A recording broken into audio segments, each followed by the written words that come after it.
Hello everyone. So today we'll see about the overcurrent protection for the transmission line as well as in the power system. So these are the content of this today's presentation for lecture. So we'll see here the overcurrent protection for the radial system, in which we have the classified as a time graded system, current graded system. Next we'll see about the overcurrent protection for ring main system. After that, directional overcurrent relay, microprocessor based relay, and earth fault and phase fault protection. So let me continue our lectures. Now basically that overcurrent, that means if the current exceeds its peak value, then we call it as overcurrent.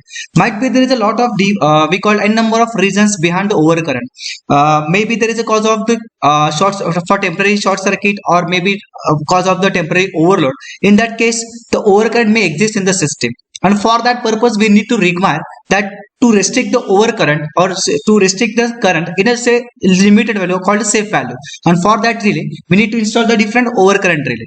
So basically the overcurrent relay has the different types as I mentioned. So first it is of definite type overcurrent relay, instantaneous overcurrent relay, inverse time overcurrent relay, IDMT relay, and very inverse as well as extremely inverse. So basically in the first part we call a definite time overcurrent relay. In this definite time, here the operation of relay is independent of the time of it's a current that magnitude of current. So basically this definite time overcurrent relay means, for this, as I mentioned in the name itself, this particular relay will operate after the definite time only. That means suppose we are set pickup current as a 10 ampere. Okay, that means pickup current means if the current exceeds the 10 ampere, then that relay will get operated. Now, as I said, suppose I have set as a 10 ampere current, which is our pickup value, and if the current is exceeds, and suppose I use the definite time overcurrent relay, so in that case, what will happen? So basically, that relay will operate at a for the fixed time. We call it a definite time. That means, irrespective of the magnitude of current, fault current, its time operation is always constant. We call it definite. So as its name indicates, a definite time overcurrent relay. The second part, it's of instantaneous overcurrent relay. Now here instantaneous overcurrent relay, this name itself gives its information. So this type of relay we call overcurrent relay operates instantaneously. That means at the existence of fault, instantly this particular relay will get operated. As compared to the definite time, in the definite time already we have seen that in the definite time relay that time of operation is fixed. That means if the current is, say, suppose I set as I say for 10 seconds. Now current is might be 1 ampere. For the time operation is 10 seconds. It may be current is suppose 1000 ampere, current time operation is same. That means irrespective of the magnitude of current, operation of that relay will get same. But as I said, instantaneous, as the instant of fault occurs, that particular relay will get operated. Next we call its classification of inverse time overcurrent relay. Now for this inverse time overcurrent relay, so basically as I said, inverse time, that means this particular characteristic shows if there is a exceeds in the current, now the time of operation will be decreased. That means simply if the whatever the relation, suppose you are talking about relation between the time and current, then there is exact inverse relation. That means suppose the current is exceeding, the time of operation is decreasing. That means suppose say, so we have set as a 10 ampere as a for pickup value. Now suppose current is exceed above 10 ampere, we call it the fault current is now 15 ampere 15, or 16 ampere 16 ampere. Now so in that case, say time of operation is t1, which is I say t1 second. Now if the current is exceed above it, say 20 ampere, 25 ampere, 30 ampere, in that case the time of operation will get decreased. That means depending on the magnitude of fault current, that is the magnitude of overcurrent, that operation of time will be variation.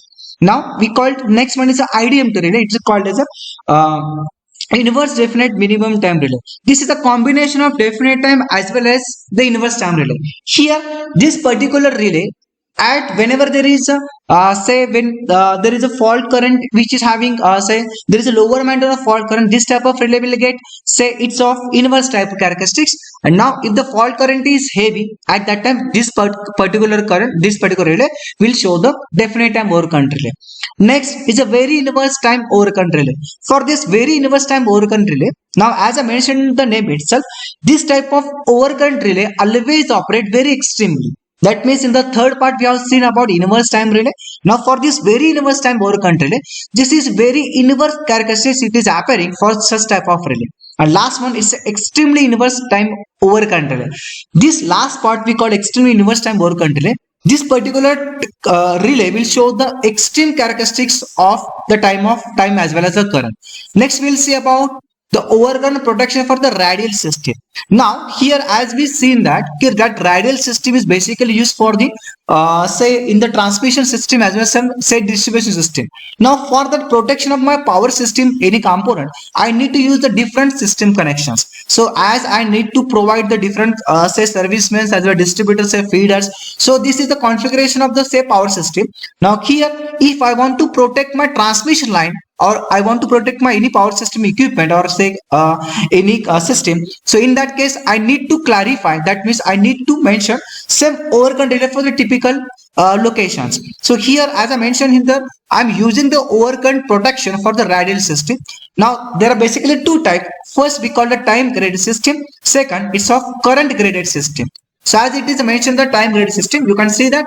So here in this basically in this scheme the definite time overcurrent relay is used as well as this particular, that means you can see that this is a location we call this is a A point, this is a B as well as this is a C. So we call this is a AB is a part of the transmission line called a feeders, BC is a part of the feeders as well as C, and next maybe it might be D or E, it might be the section of this transmission lines. So here what will happen, suppose the fault is near which is the fault which is near to the point C at location C. Now the time of operation it might be about the 0.5 seconds. Now you can see that if that fault it is now near to the fault at location B, now the time of operation for this relay it is might be up to 1 second. Now as I said again, if the point is located near to the point A, we call the time of operation is increasing. That means as this is a part of the load, this is a part of generating gain, this is a load part.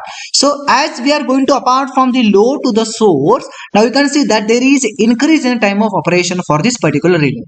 That means here as I mentioned everywhere I'm giving the time setting of the say 0.5 second. Now basically this particular system we call time graded system, it is used where distance between substations is very low. So basically as I said this is the substation A, this is substation B, this is substation C. Now here I mentioned the three substations. Now suppose for the single feeder I call the feeder configuration.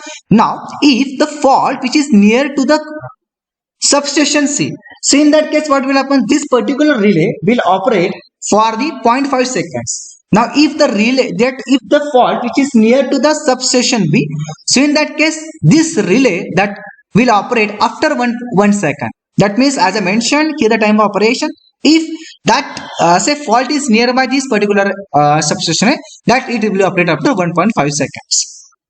Now it's a current graded system. Now here current graded system, as I mentioned, this system basically has it will count with the pickup relays as the current towards the source will increase and accordingly the time of operation will get increased. Now basically the operating time for this particular relay it's almost constant, and problem of this system is that it is only used to protect about the 80% of the feeder. That means remaining 20% it cannot be used for the protections. Now we'll see about the overcurrent protection for the ring main system. So basically the ring main or simply called interconnected system, it is now most famous or we call most widely used in the power system operations, because everywhere we require the reliability as well as we require the continuity of power supply with a very good aspects of the power qualities. So everywhere right now we are implementing system of ring main system. Now here as I mentioned here as shown in the diagram, so this is generator G which is supplied, this is the bus bar. Now this particular generator is feeding the two different feeders. That means I call this is a one feeder, this is a second feeder. Now there is the only one generator which is used to feed the two feeder supply. Now here the totally 4 substations I have mentioned. I call this is a S1 substation, this is S2, this is S3 as well as this is a S4. Total these are the 4 substations which are connected to the same feeder. Now here what will happen? Now everywhere in between the bus bar and the S1 substation, I have mentioned the two different relay, that is the relay A, relay B, again relay C, D, E, F G, H, and I and J. So that means in every part of the substation, I have connected the different locations for the different relay for the different locations. Now here, now you can see that for this particular relay, we have the directional as well as indirect unidirectional relays. That means we called relay A. You can see that this is direction. Relay A as well as relay J. It has the non we call it will operate, we call it's a both way directions, or we call bidirectional relays they have provided near which is substations, as well as remaining relay, that means relay B, C, D, E, F, G, H and I. These are the we call a unidirectional relay, we call a single directional relays. Now suppose here as I mentioned that I have placed the time of operation, we call the time setting for each relays, which is of here as I mentioned that relay A will operate after 2.5 second, that is B for 0.5 second, 2 second, 1 second, 1.5 second, light on. Suppose the fault is appearing in between the feeder section E and F. Now here the fault current will flow from A to B, that means this particular generator to S1, S2 the fault, as well as in the second case it will operate generator to S4, S3 to the fault. That means what will happening here? Here what is happening? That fault current will flow through this, that means through the relay 2.5 second, next 2 second, next 1 point. You can see that this is a directional release. This is a directional. We call this a directional relay. This is a directional relay. This is a non-directional relays. These two arrow, that means it's a bi-direction. We call it no. It's not any no any directions. So basically, it is a directional relays only. And this is non-directional relays. Now this fault current is fed by the relays of relay A, relay C, as well as relay E. Similarly, for this relay J, relay H, relay F. Now at the instant of the fault, what will happen? Now this particular relay. Now after that we call this a location of the fault. Now the relay will get operate. That means this relay E will operate at the 1.5 second. That relay say relay C will get operate after 2 second, and relay A will get after 2.5 second after the instant of the fault occurrence. Similarly here this particular relay F will get operate 1.5 second, relay H will get operate after 2 second, and relay J will operate after 2.5 second. That means after the existence of the fault. Okay, now here say similarly for this. Now for this, that as I said that ring bend system is basically used to provide the reliability as well as control the power supply. So everywhere now the system is going to choose the ring bend systems only. Now we'll see about the directional overcurrent relay. So basically for the directional overcurrent relays, now use this relays which is operating also say it's nothing but this construction of simple working principle is similar to that of the watt hour type constructions. That means here as I mentioned, this is the M-shaped magnet, this is the U-shaped magnet. In between I place this is particularly aluminum disc. Now this upper magnet, this is upper magnet which is provided by the say voltage coil, which is operating by the voltage coil, while this lower magnet which is operating by the current coil. That means upper as well as lower magnet which is operating by the voltage as well as the current. Now here because of that upper magnet voltage, the flux phi1 will get set up in the upper magnet, while in the lower magnet this phi2 will get set up. Now when there is interaction between the flux of phi1 and phi2, now that torque will be exert on this disc. Now that disc will start to rotate. That means whatever I shown the this particular disc which is in between the upper as well as lower magnet. Now this disc will start to rotate when there is an interaction between the two fluxes, and if there is any overcurrent is takes place, in that cases what will happen?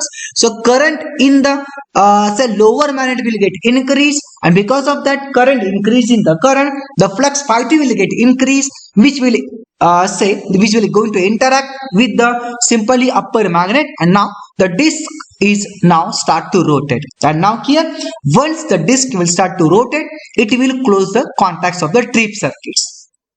Now it's of mu-p based relay.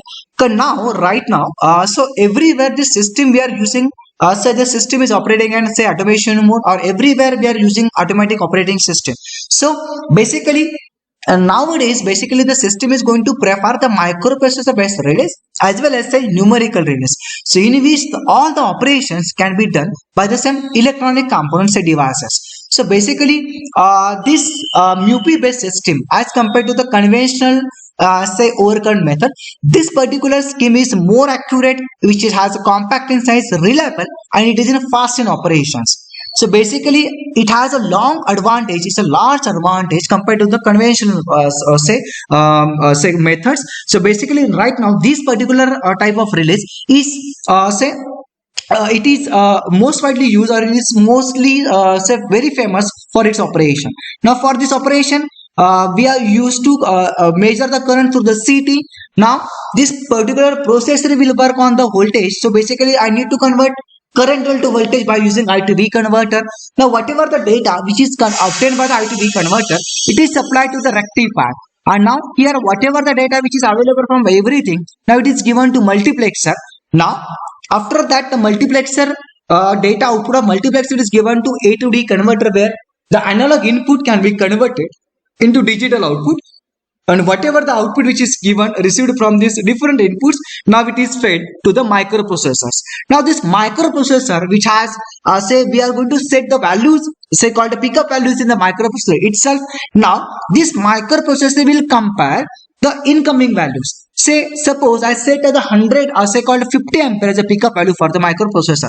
Now if the current is exceed beyond this particular say 50 ampere called a pickup value, now this MUPI will compare the incoming data, incoming current with the existing reference values. If this particular value will that if the incoming current is exceed on the reference value, then in that case this particular MUPI based relay will get operate. That means here the comparison part will take place by these microprocessors. Now this is the last point of the particular say presentation. It's earth fault and phase fault protection. So basically this earth fault protection is very much important, because everywhere as we see, as we know that overcurrent that overhead lines always exposed to the open atmosphere. Now there is always problem of environment, like there is a lot of reason behind that particularly overhead system due to the say temporary fault, or we call it permanent fault, LG fault, line to line fault, line to line fault, two line to ground fault, or we call lot of unsymmetrical fault, symmetrical fault exists. Now basically this particular say fault can be protected by using earth fault as well as phase fault protection. Now for this for the that reason only, so here we are going to use the three different cities for the three different phases R, Y and B. Now this particular cities, one end of cities are going to combine, and second end of the cities we are going to combine, and both their connections we are given to the relay system. Here as I mentioned, the plug setting for each earth fault relay varies from the 20% to 80% of city secondary ratings, and the plug setting for the phase fault relay varies from the 50% to 200% of city secondary rating, as well as the sensitivity of earth fault relay is higher than phase fault relay. Basically here I need to mention that always for such type of the combined protection system, the sensitivity for the earth fault relay, it is always we need to keep its a higher value compared to the phase fault relay. And this is the we call the combined protection for the protection of earth fault as well as for the protection of the phase fault. Now this setting here, as I mentioned, that 20% to 80%, because as I'm going to measure the CT secondary current depending on that relay will operate, and for this operation I need to mention the current setting or earth fault current setting, which is of 20% to 80%. It is a compulsory we have mentioned this data, because if I keep say that relay setting of 100%, so in that case that relay we call earth fault relay will get operate for external faults as well. That means if the fault is beyond that particular say is a zone, even in that cases also that relay earth fault relay will get operate. And to avoid this, every time we need to provide the in between 20% to 80%, not a fully 100%, because as I said, if I kept as a 100% setting for the relay, in that case that might be that relay will get operate for the external fault, which is not for that particular, which is which is not designed for that particular sections. Okay, now this is we'll go for the conclusion. As I said, the overcurrent relay has many types, such as a definite time, inverse time, IDMT called inverse definite minimum time, microprocessor based relay, that is MUPI based relay, and this particular relays will give protection to the ringman as well as radial system. Now the second part we call the latest part, the MUPI based overcurrent relay is always more accurate, compact, reliable and fast in operation compared to the conventional earth fault as well as phase fault protection. Okay, thank you for that's it for my presentation. Thank you.